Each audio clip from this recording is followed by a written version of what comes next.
बिस्मिल्लाहिर्रहमानिर्रहीम, अस्सलाम वालेकुम।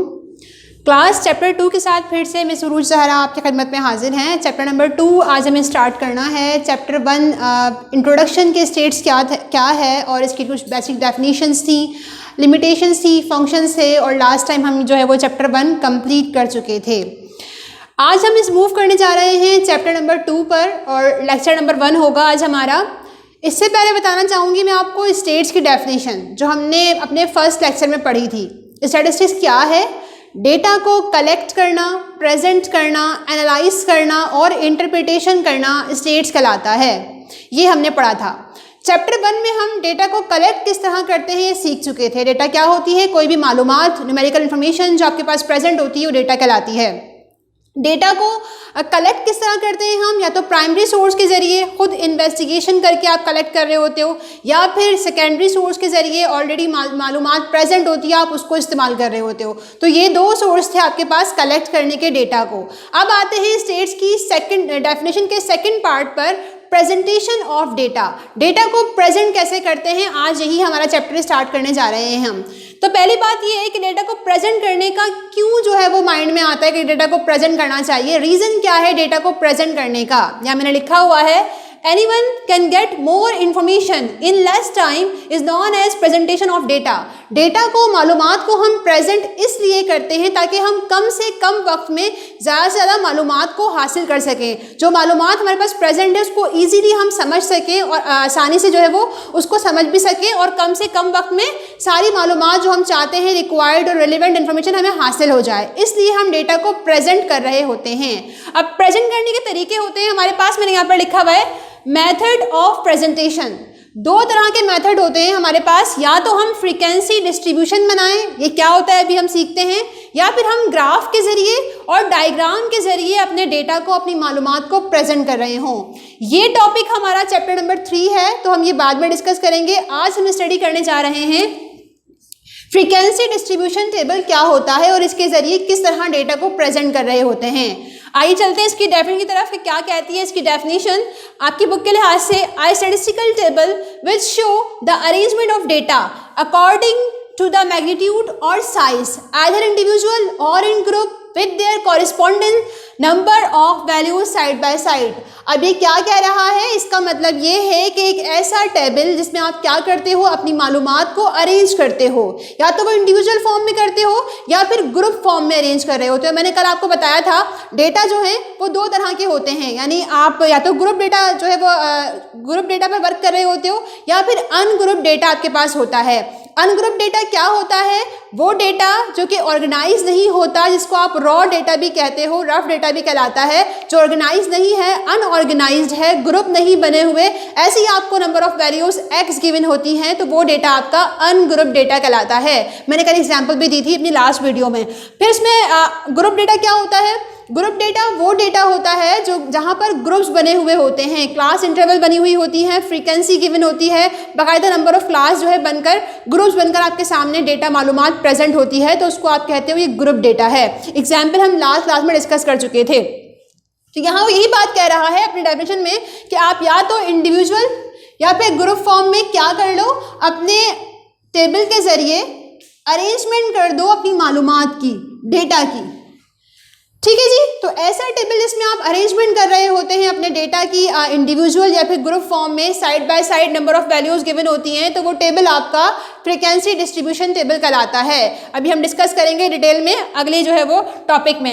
इससे पहले हम चलते हैं कि 3 different method for organizing the unorganized data into logical form.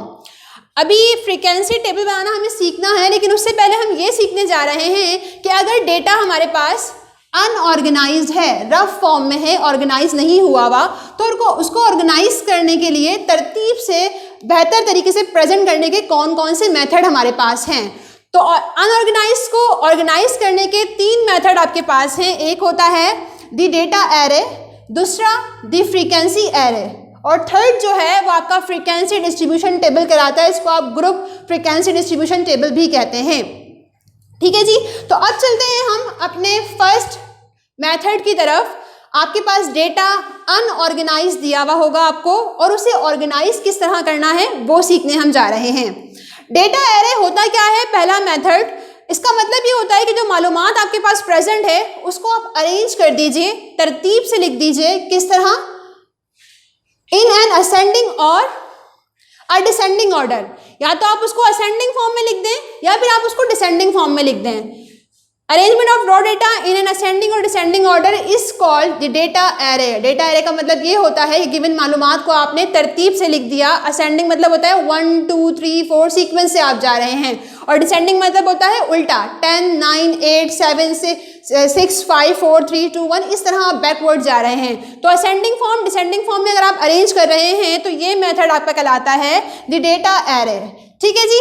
Descending बहुत कम इस्तेमाल होता है। जब भी आपको सवाल में कहेगा कि डेटा एरे बनाकर दिखाएं तो आप क्या करेंगे? असेंडिंग फॉर्म में डेटा को अरेंज कर रहे होंगे, तरतीब से 1 to 10 1 to 20 इस तरह मूव कर रहे होंगे। अब एग्जाम्पल देख लेते हैं। आपकी बुक में एग्जाम्पल प्रेजेंट है, नंबर ऑफ 20 स्टूडेंट, 20 स्टूडेंट आपके पास हैं, और इसमें अकाउंटिंग के नंबर दिए हुए हैं उन स्टूडेंट्स को। अकाउंटिंग के नंबर किस तरह दिए हुए हैं? 35 42 43 51 36 42 43 51 39 42 43 52 40 43 46 52 40 43 46 54, इस तरह 20 स्टूडेंट के अकाउंटिंग के नंबर उसने आपको दे दिए। अभी जो मालूमात आपके पास प्रेजेंट है ये डेटा कहलाएगी। ये डेटा कौन सा है? अनऑर्गेनाइज्ड डेटा है आपके पास, अनऑर्गेनाइज्ड डेटा है। इसे आपने ऑर्गेनाइज करना है, तरतीब से लिखकर दिखाना है। किसकी मदद से?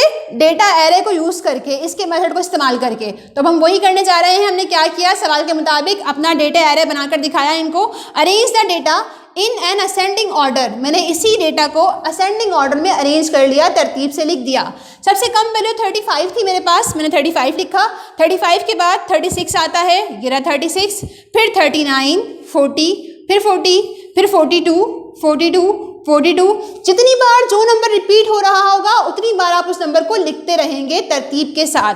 फिर देखें 43, फिर 43 43 43, 5 टाइम 43 था, मैंने 5 टाइम 43 लिख लिया। फिर 46 46 51 51 52 52 और लास्ट में 54 आपका आ गया। तो ये कहलाता है आपका डेटा एरे। अनग्रुप डेटा को, अनऑर्गेनाइज डेटा को ऑर्गेनाइज कर देना डेटा एरे कहलाता है असेंडिंग ऑर्डर में। ठीक है जी। अब देखिए मैंने आपसे स्टार्टिंग में कहा था कि डेटा को आप जब भी प्रेजेंट करते हैं तो आपका क्या होता है, कम से कम वक्त में आपको मालूमात गैदर हो जाती है। कम वक्त को यूज़ करके ज़्यादा मालूमात ले रहे होते हैं आप। यहाँ देखें वही कुछ बेनिफिट हुआ हमारे पास जब हमने इस अनऑर्गेनाइज को ऑर्गेनाइज किया, डेटा एरे के जरिए असेंडिंग ऑर्डर में लिखा, तो कुछ रिजल्ट हमारे सामने आए। रिजल्ट्स क्या आए? हमने इजीली इस डेटा को पढ़कर क्या रिजल्ट पेश किया? सबसे पहले मिनिमम वैल्यू, कम से कम वैल्यू क्या है हमने इजीली जो है वो देख ली। 35 स्टार्टिंग पॉइंट 35 सबसे कम वैल्यू है, वो हमने यहाँ पर लिख दिया। दूसरा रिजल्ट हमारे सामने आया मैक्सिमम नंबर, सबसे बड़ा नंबर कौन सा है हमारे पास? हमने लास्ट में गए 54 आपके पास मैक्सिमम नंबर है। इसके जरिए आप रेंज निकाल सकते हो। रेंज मतलब बड़ी वैल्यू को, मैक्सिमम वैल्यू को माइनस कर दो मिनिमम वैल्यू, छोटी वैल्यू से तो आती है आपके पास क्या? रेंज। वही मैंने किया 54 माइनस 35, तो आंसर आ गया रेंज का 19। ठीक है जी। अब इस डेटा को जो ऑर्गेनाइज किया है हमने, एक रिजल्ट और सामने आया, हैवी कंसंट्रेशन ऑफ मार्क्स। ज़्यादातर स्टूडेंट के मार्क्स कहाँ पर आए हैं, ज़्यादा स्टूडेंट जो है वो कौन कौन से नंबर लेकर आए हैं, हैवी मार्क्स कहाँ पर है, हैवी कंसंट्रेशन कहाँ पर है मार्क्स की, वो भी हम देख सकते हैं। देखें 40 दो दफ़ा है, 42 42 42 43, ये नंबर बार बार रिपीट हो रहे हैं। 46 46 51 52, यानी मतलब 40 से लेकर 52 तक के नंबर हमारे पास बार बार रिपीट होकर आ रहे हैं, तो इसको हम बोलते हैं हैवी कंसंट्रेशन। तो ये रिजल्ट भी आ गया। इसकी मदद से हमने देख लिया कि ज़्यादा मार्क्स कौन से आ रहे हैं, 40 से 52 के दरमियान में ज़्यादा नंबर रिपीट हो रहे हैं। अच्छा, लास्ट पॉइंट क्या आया मेरे पास? मेजॉरिटी ऑफ स्टूडेंट, सबसे हाईएस्ट जो नंबर रिपीट हुआ है बार बार, मेजॉरिटी स्टूडेंट की, ज़्यादातर तादाद में, मेजॉरिटी बोलते हैं ज़्यादातर स्टूडेंट की ज़्यादातर तादाद कौन से नंबर पर है? 43 पर। ज़्यादातर स्टूडेंट के 43 नंबर आए हैं। देखें 1 2 3 4 5 स्टूडेंट के नंबर 43 पर आए हैं। इसके अलावा और कोई नंबर 5 टाइम या 3 टाइम रिपीट हो, 6 टाइम रिपीट नहीं हुआ, तो इसलिए हमने कहा कि मेजॉरिटी ऑफ स्टूडेंट 43 हैं। तो डेटा एरे से ये रिजल्ट हमारे सामने आए, ये हमारी हेल्प हो गई। लेकिन डेटा एरे एक अच्छा मेथड, एक कन्वीनियंट मेथड हमारे लिए नहीं है, इससे कुछ खास रिजल्ट हमारे सामने नहीं आ रहे होते। तो भी हम क्या करते हैं, मजीद इंप्रूवमेंट की तरफ जाते हैं और मूव करते हैं अपने सेकेंड मेथड की तरफ, जो कहलाता है आपका द फ्रीक्वेंसी एरे। होगा डेटा एरे की तरह, लेकिन इसमें हम सिर्फ एक कॉलम ऐड कर देंगे जो फ्रीक्वेंसी कहलाता है। अभी फ्रीक्वेंसी की टर्म आपके लिए नई नहीं होगी। फ्रीक्वेंसी क्या होती है? फ्रीक्वेंसी का मतलब ये होता है कि कौन सा नंबर कितनी बार डेटा में रिपीट हुआ, कौन सा नंबर कितनी बार दोहराया गया, कौन सा नंबर कितनी बार डेटा में आ रहा है, वो उसका फ्रीक्वेंसी कहलाता है। इसको आप एफ से शो करते हैं, ठीक है जी। तो हमने क्या किया, द फ्रीक्वेंसी एरे, दूसरा नाम इसका है सिंपल फ्रीक्वेंसी डिस्ट्रीब्यूशन। ये किस तरह बनता है? सवाल वही यूज करूंगी मैं, सवाल वही है आपके पास जो आपकी बुक में 20 स्टूडेंट का डेटा था काउंटिंग का, वही मैंने जो यहाँ पर कॉपी किया था, इसको इस तरह वर्टिकल फॉर्म में कॉपी कर लिया।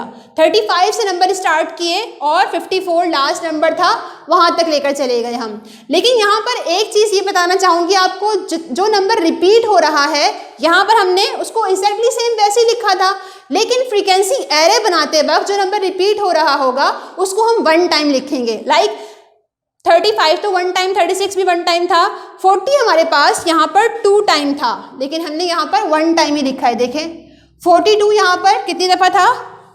3 टाइम है, लेकिन मैंने यहाँ पर 1 टाइम ही लिखा है, ठीक है। तो इसको सीक्वेंस हमने लिख लिया 35 से लेकर 55 तक। अब हम बनाने जाएंगे अपना फ्रीक्वेंसी का कॉलम, जिसको मैंने नाम दिया हुआ है नंबर ऑफ स्टूडेंट या फिर फ्रीक्वेंसीज, और ये क्या थे?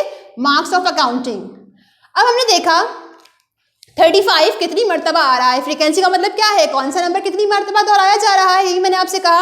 अब 35 इस डेटा में कितनी दफ़ा आ रहा है? 35 सिर्फ 1 टाइम है, तो मैंने यही किया, 35 को 1 टाइम लिख दिया। देन 36 1 टाइम है, 36 को भी मैंने 1 टाइम लिख दिया। 39 1 टाइम था, 39 भी 1 टाइम लिख दिया। ये एरो में सिर्फ आपको समझाने के लिए लगा रही हूँ। यहाँ पर जब आप खुद से सॉल्व करेंगे तो आप ये एरो नहीं बनाएंगे, सिर्फ 2 ही कॉलम बनाएंगे, ठीक है। आपको प्रॉब्लम ना हो इसलिए बता रही हूँ मैं एरो के जरिए कि ये वैल्यू इस नंबर की है। देन फिर 40 जो है वो 2 टाइम था, 42 टाइम है, 2 लिख दिया हमने आगे। फिर 40 जो है वो 2 टाइम आ गया। 42 जो है वो 1 2 3 टाइम था, 42 3 टाइम है। देन फिर 43 1 2 3 4 5, 43 हमारे पास 5 टाइम था, हमने 5 लिख लिया। फिर 46 1 2 टाइम है, 46 हमने आगे 2 मेंशन कर दिया। 51 1 2 टाइम था, 52 भी 2 मेंशन कर दिया। फिर 51 2 टाइम था, 51 2 हो गया। 52 2 टाइम है, 52 भी हमने 2 लिख दिया। और लास्ट वाली वैल्यू 51 1 टाइम था, तो हमने 1 लिख दिया। अब हमने काम ठीक किया है या नहीं, सारे नंबर काउंट कर लिए हैं, कोई नंबर रह तो नहीं गया, इसको चेक करने के लिए हम जाते हैं अपने अगले स्टेप पर। वो क्या है कि जो फ्रीक्वेंसी आपने कैलकुलेट की है इसका सम निकाल लीजिए। सम किस तरह निकलेगा? इन तमाम वैल्यू को प्लस कर दिया, 1 + 1 + 1 + 2 + 3 + 5 + 2 + 2 + 2 + 1, तो फाइनल आंसर आ जाएगा आपका 20। हमने स्टार्टिंग में क्या कहा था?